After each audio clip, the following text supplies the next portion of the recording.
Pronghorns are more closely related to giraffes than antelope, which makes zero sense until you look at the genetics.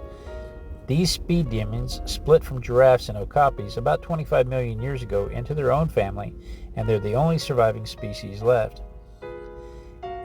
They evolved to hit 55 miles an hour because they were being hunted in North America by the cheetah, a cat that went extinct 12,000 years ago at the end of the Ice Age.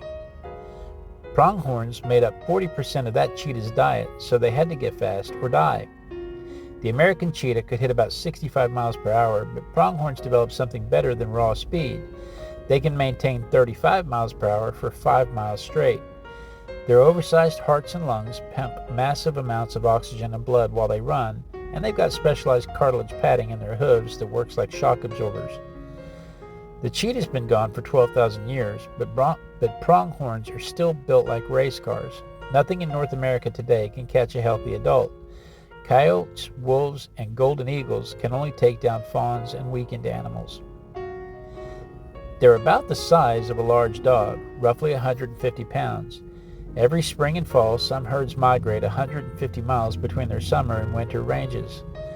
The sublet herd in Wyoming travels from the Grand Teton National Park down to the Green River Valley, a journey called the Path of the Pronghorn.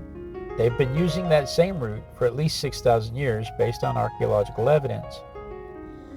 When it comes to fences, pronghorns have a problem. They don't jump. When they hit a fence, they have to crawl under it instead of going over it. States like Wyoming built wildlife overpasses with grass and trees to get them safely across highways because they won't go through tunnels. They want wide open spaces.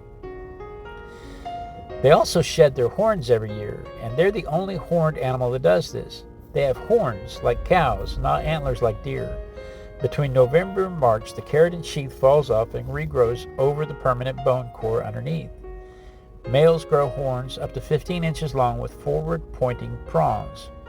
Females have smaller horns, usually 1 to 6 inches, and they're rarely pronged. Before the 1800s, there were several million pronghorns across North America. By the 1920s, hunting and habitat loss dropped their numbers down to less than 15,000. Conservation efforts brought them back. Today, there's roughly 1 million of them, with Wyoming holding almost half that population at around 320,000 animals.